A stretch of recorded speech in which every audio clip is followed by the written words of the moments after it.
Fəthullayev Sərxan Fəxrəddinoğlu. Masallı rayon prokurorluğuna bağlı müraciət eləmişəm. Qardaşım 2 avqust 2025-ci ildə intihar eləmişdi.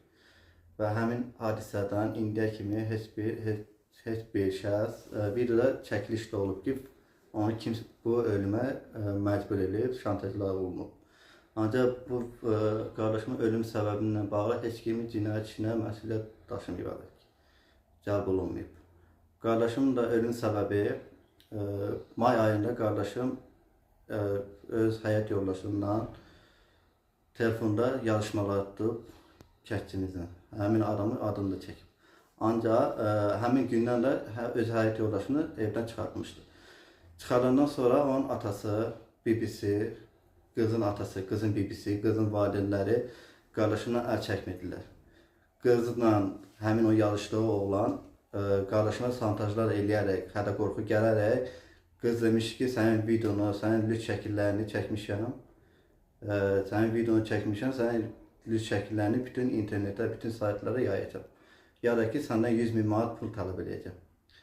Qardaşım da Aprel döyüşün qazisi idi. Vətən müharibəsinin qazisi idi, hörmətlə qarşılanırdı. Qardaşım da bu videonu, bu sözü eşidəndən sonra özünə cəhd edib, özünə öldürməklə cəhd edib. Ancaq bu hadisəni Masallı rayon prokuroruna neçə dəfələrlə müraciət eləsək də heç kim, heç bir məsuliyyət daşımır. Ancaq Fariz Musayev Masallı rayon prokurorunda müstəndiqdir. Mənə deyir ki, sənin qardaşın gedib öz-özünü öldürüb, yəni buna cinayət işi düşmür. Buna cinayət işi düşür. Ancaq Fariz Masallı rayon prokurorunda heç bir iş görülmür. Özünü öldürməmişdən 2 gün qabaq qaynatası qız tərəfdən qardaşıma zənglər gəlib. Qardaşım da həmin günü əmimgildə işləyib. Yəni, kömək edib əmimə, evi remont eləmək üçün. Əmim deyib ki, nə olub, nə problemi? Görür ki, qardaşımın yüzü sapsarı olub, yəni rəngi dəyişib. Deyib, nə problemi, nə olub, heç nə deməyib, heç nə boynu almayıb, sakitcə çıxıb gedib elə. Əmimə də heç nə deməyib, evdəkilər də heç nə deməyib.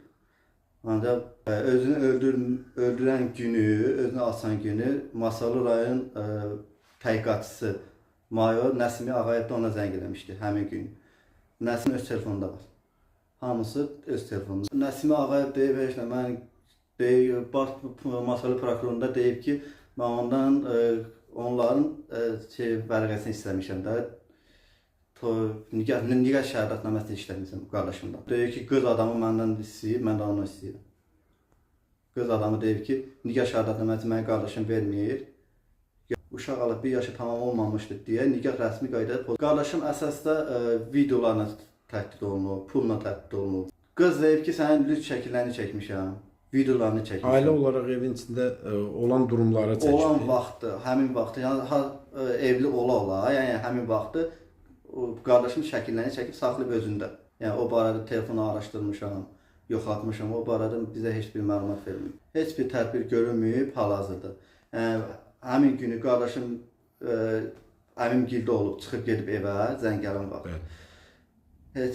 Həmin o əmimi də çağırıb izahat almayıblar ki, onda nə olub, həmin gün nə baş verir, nə prosesə gedib, nə zəng gəlib, kimdən zəng gəlib, nə dedi qardaşım, heç ondan da izahat almayıblar. Ancaq bizdən, məndən, anamdan izahat alıblar. Anamızdan izahat alıblar ki, həm də bir də bir şey deyim ki, qardaşım özünü öldürməmişdən qabaq, 2 gün qabaq oğlan, həmin o qızla oğlanı tutdu. Həmin oğlanın məhkəməsi idi, boşanma məhkəməsi. Onun sabahsı günü oğlan tüfəngi götürüb gəlmişdi anamdan qardaşımı qorxutmaq üçün. Ayın 31-i. Uşaqlar atadadır. Uşaqlar atadadır deyə o tərəfin, xanım tərəfi qardaşınızı şahid kimi çağırıb ki, bunun çirkin əməllərini... Bəli, çirkin əməlləri deyilən məhkəmədə. Ancaq məhkəmə qəbul eləməmişdi, həmin günü də izahat verməmişdi. Ayın sentyabr 1-i məhkəmə olacaqdı, həmin günü qəbul edəcəkdi. Ancaq avqustun 1-i oğlan tüfəngi götürüb gəlib anamla qardaşımı qorxutmağa gəlib ki, sentyabrın 1-i təzə məhkəməsi olardı, ora getməsin. Həm də qızı qəbul eləsin ki, qorxu gələrək ki, qardaşıma qardaşınızın evdən qovduğu həyat yoldaşını təzədən qəbul eləsin, üzərinə silah çəkibdir. Bəli, üzərinə silah çəkib, qorxutmaq üçün. Qardaşım da hər şey deyib, deyib ki, şantaj eləyib, videoda hamısını çəkib, onu da Nəzarov Elgin Furiddin oğlu, Masallı rayon Nəzarov kəndində. Xahiş edirəm, Daxili İşlər Naziri Vilayət Eyvazovdan bu adam Nəzarət Elgin silahı hardan alıb, necə alıb, kimə güvənib, qorxudum onu bilmirəm. Çox xahiş edirəm bir dənə bu işi araşdır. Xahiş edirəm cənab prezidentdən, xahiş edirəm cənab baş prokuror Kamran Əliyevdən, Masallı rayon prokuroruna göstəriş versinlər. Mənim qardaşımı intihar eləyib, onu vadar eləyib o intihara. Bu adam xəstə olmayıb, qazi adam idi, aprel döyüşlərinin qazisi idi. Yəni, ağlı başına bir adam olub, həyat yoldaşı tərəfdən şantajlar olunub. Həmin Nəzarət Elgin tərəfdən silah, ayın biri silahla üstünə şantaj eləyiblər ki, sənin qardaşın, səni öldürərəm, sənin ananı öldürərəm. Əgərsə mənim məhkəməyə gəlsən, mənim üzümə qalsan. Çox xahiş edirəm cənab Kamran Əliyev, mənim qardaşımın işinə ciddi baxsınlar.